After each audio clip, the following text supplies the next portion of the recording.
Today we want to talk about being very careful about labeling ourselves. You know, I hear this label all the time. You know, Gary, I have a hard time doing things and staying focused because I'm HDDH or whatever. I hear this all the time in talking with people, and I want to share with you a very real story that's very powerful, made a huge impression on me. And it was about a family. There was a family of husband and wife and 4 children. And the youngest, or one of the youngest, I think it was like the third eldest or youngest, I'm not too sure. His name was Jason. Now, Jason was pretty severely mentally handicapped. He could not walk very well. He had absolutely no filter whatsoever. I remember one day he came up to me jokingly, he says, "Gary, I had a dream about you last night. It was a nightmare." And you know, he's laughing and so forth. But his personality was so strong. I mean, he just resonated, and anytime he came into a room, you knew that Jason was there. He would say the craziest things. And his little sister, and he had 2 sisters, but his little sister was incredibly shy. I would go up to try to, you know, just maybe say hi to her and come close to her, and she would literally hide behind her mom's leg and grab her mom's leg. And then unfortunately one day, Jason was sent to the emergency room very, very quickly. I ended up going there with the family, and Jason actually died that evening. Very, very sad.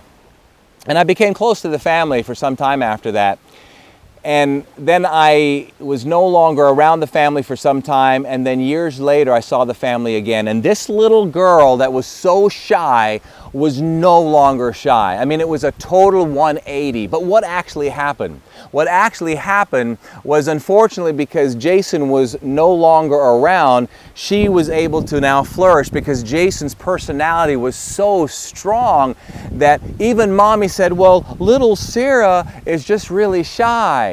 Well, I don't know about that. She's not shy anymore just a couple years later. So see, we can allow our surroundings to control us. And if we're not careful, if they're not allowing us to really expand and express ourselves and be more fulfilled and happier, then don't necessarily have to control those surroundings, though it doesn't hurt. We have to watch how we label ourselves because of the surroundings. Now, if we can change the surroundings, then that's even better. But be very careful how you label your inabilities to succeed when really, in fact, they may not be true. And so many times we subconsciously just like to use those things as an excuse not to succeed and keep going forward. So I want you to be very conscious today.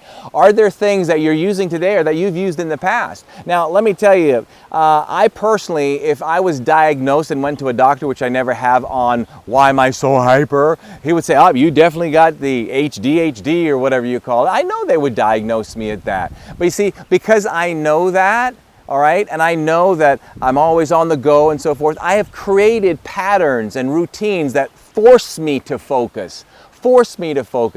So I can sit and I can make phone calls for 8 hours straight. I can sit and write for 4 or 6 or 8 hours straight, non-stop. I had to train and condition myself. Now, if I had gone to a doctor and I was told as a little kid, "You've got all these disabilities," or "You can't do this," or "You can't do this." In fact, I think this is the first time I've shared with people, I've got some dyslexic challenges from time to time. I really do. And I have to overly think, or like when somebody shares a number with me, I have to say it out loud and I have to slow it down and focus so I don't reverse them. But I just don't walk around and say, "Well, you know, I'm dyslexic, I got ADHD, that's why I can't succeed. My father was murdered, my wife and I had a baby, she tells me it's not mine, you know, I'm a victim." Forget all that stuff. Put that away. And if you were buying into some of that stuff, imagine for a moment if you didn't.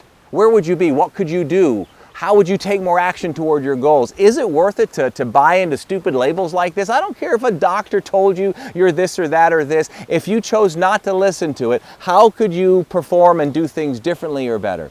Something for you to think about. Hope you've enjoyed today's little rant, if you will. Between now and the next time we get to see each other, remember, don't let anything or any label rent space in your head that shouldn't be there. Have an awesome day.